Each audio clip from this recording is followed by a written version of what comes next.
is midnight in America. In Iran, it's 7 a.m. From the White Man Air Force Base in Missouri, 3 B-2 Spirit stealth bombers take off. The aircraft head west, but it's just a diversion, because just moments later, 7 B-2 bombers took off from the same airbase, heading east. Communication with the aircraft was extremely limited, and only a few people knew where these advanced war machines were going. Meanwhile, something even more startling happened. Around midnight, Iranian time, over 20 Tomahawk missiles were launched from an American submarine, targeting the nuclear facility in Isfahan, Iran. Exactly 1 hour later, B-2 aircraft that took off from Missouri entered Iranian airspace. 3 nuclear facilities in Iran were hit. The B-2 Spirit bombers targeted these facilities with GBU-57 bunker buster bombs. This is the world's largest non-nuclear bunker buster bomb. This weapon, approximately 6 meters long, can penetrate up to about 60 meters deep. With multiple bombs dropped in succession, it's possible to reach even greater depths.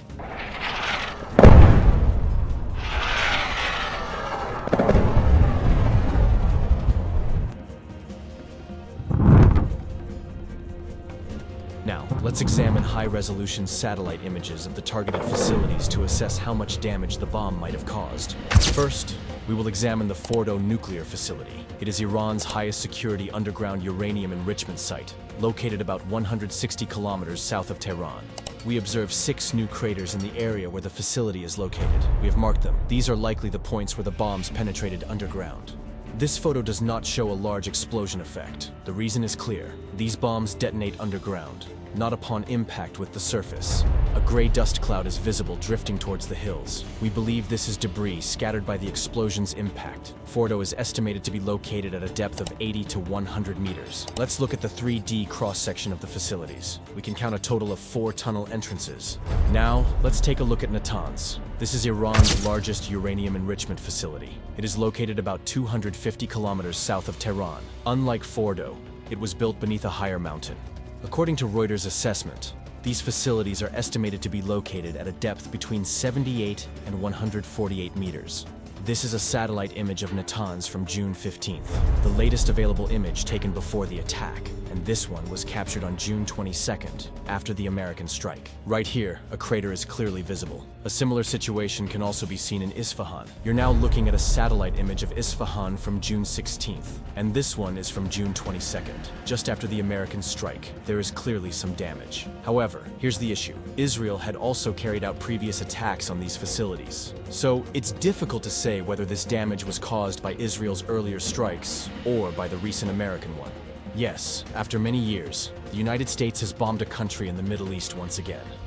A short time ago, the U.S. military carried out massive precision strikes on the 3 key nuclear facilities in the Iranian regime: Fordow, Natanz, and Isfahan. Trump claims that this strike destroyed Iran's nuclear capabilities. However, experts have expressed some doubts about that. Iran's Foreign Minister Araghchi warned that the strike would have consequences for the United States. This map shows America's military bases in the region. And on Monday, June 23rd, in retaliation, Iran struck the Al Udeid Air Base in Qatar.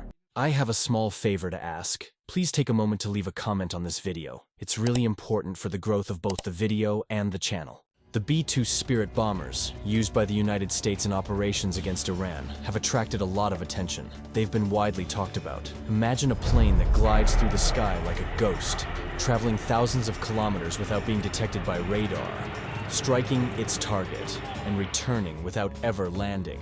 The B-2 bombers perfectly match this description. In this video, I'll explain their historical development, operational use, and especially their role in the operations against Iran, all in a way that everyone can understand. The origin of the B-2 bombers dates back to the late Cold War era. In the 1970s, the United States began working on the concept of a bomber that could penetrate deep enemy territory without being detected by radar. In 1979, an advanced technology bomber program was launched. Aerospace companies began working on new designs under strict secrecy.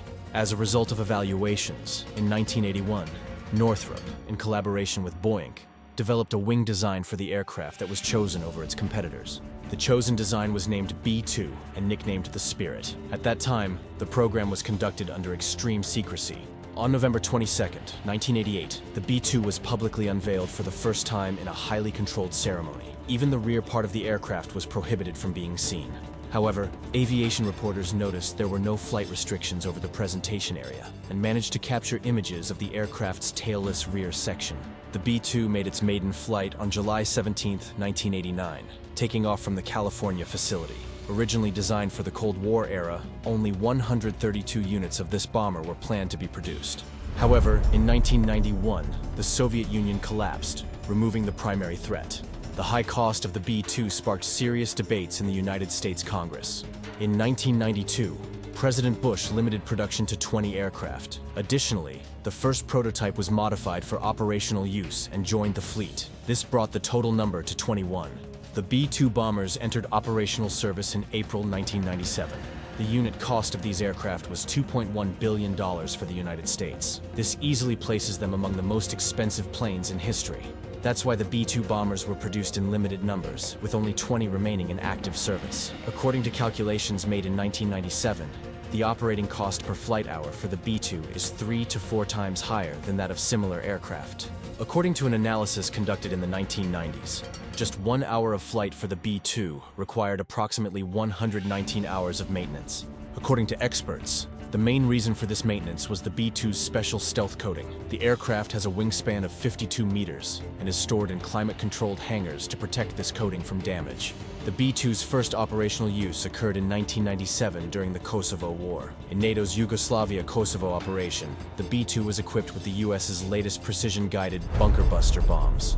At that time, these aircraft primarily conducted pinpoint night bombings on targets. They took off from the White Man Air Base, crossed the Atlantic, struck targets in Europe, and then returned to the United States. These missions, with direct flight durations reaching up to 35 hours, ranked among the longest-range bombing operations at that time.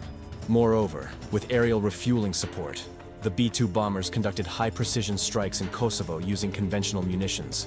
The most impressive part is that, just like in the Iran operations, they were able to return to the US without any losses.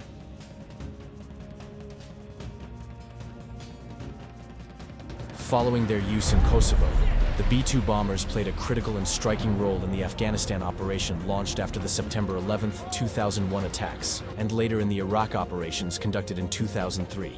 Especially during Iraq's intense shock and awe bombing campaign, the B-2s stealthily penetrated strategic targets around Baghdad and delivered the initial strikes. The success of the B-2s in these operations clearly demonstrated the effectiveness of stealth technology in real combat conditions. At that time, the B-2s were able to penetrate the most protected targets in Iraq, a country with a dense air defense network, without sustaining any damage. Statements made after the operation clearly showed that the B-2 successfully fulfilled its assigned missions. In the 2011 Libya events, the B-2s once again made headlines. In March 2011, a coalition operation was launched to enforce the no-fly zone declared by the United Nations. On the first night, 3 B-2 aircraft belonging to the U.S. Air Force took off from the Missouriya base, crossed the Mediterranean, and reached Libya. These B-2s dropped 40 bombs on an air base near Tripoli, crippling the operational capability of the Libyan Air Force. The B-2's ability to fly over 26 hours in a single sortie and successfully complete the mission vividly demonstrated their strike and return concept anywhere in the world. On January 18, 2017, only 2 B-2 aircraft took off from the United States to conduct operations against ISIS targets in Libya. In this operation, 2 B-2 aircraft dropped a total of 108 guided bombs weighing 500 pounds each, destroying the camp. The ability to drop such a number of bombs in a single sortie was made possible by the B-2's large internal bays. The most remarkable part of the operation was the B-2 aircraft's non-stop 33-hour flight.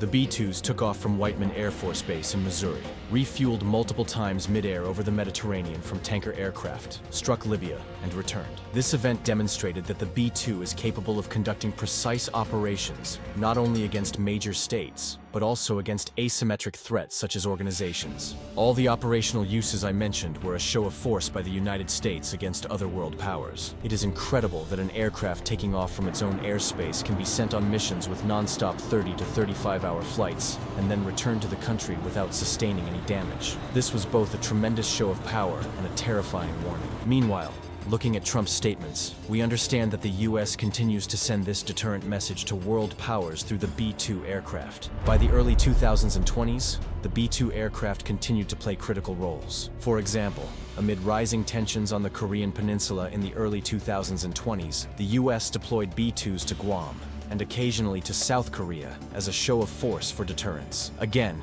in 2022 and afterward, the B-2s were temporarily deployed to countries like Australia to participate in exercises with allies in the Pacific region. This served as a reminder to both friend and foe of the USS stealth bombing capability. One of the more recent operations of the B-2 took place again in the Middle East. In October 2024, the US Air Force conducted a precise strike with B-2s against underground depots of Iran-backed Houthi militias operating in Yemen. In retaliation for attacks on international maritime traffic in the Red Sea by Houthi forces, B-2 aircraft taking off from a base in Australia destroyed 5 separate underground ammunition depots in Yemen. The targeting of these fortified, mountain-embedded facilities with bunker-buster bombs dropped by B-2s demonstrated the B-2's capability to destroy underground targets. Another dimension of this operation was undoubtedly its strategic messaging. At the time, experts stated that the operation was not really aimed at the Houthi forces, but served as a warning to Iran. In other words, looking back today, we can better understand the meaning behind the experts' comments.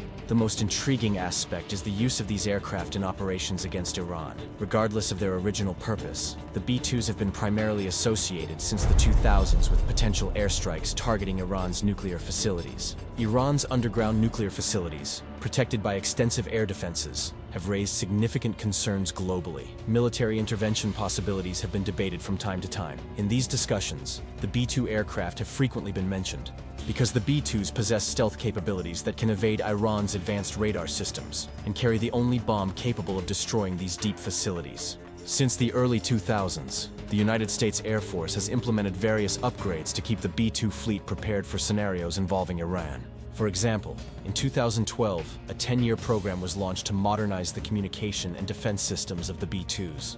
An article on Business Insider covered this program under the headline, "Air Force begins upgrading the only aircraft it needs to bomb Iran."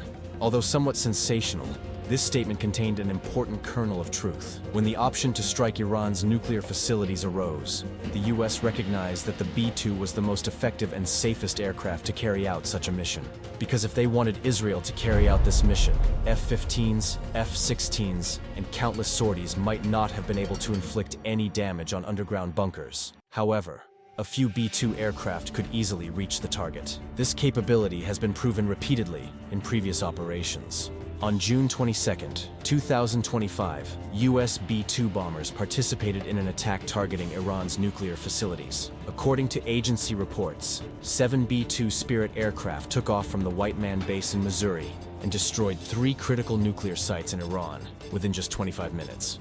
Among the targets of this operation were the Fordow fuel enrichment facility and the Natanz nuclear site. The operation was codenamed Midnight Hammer.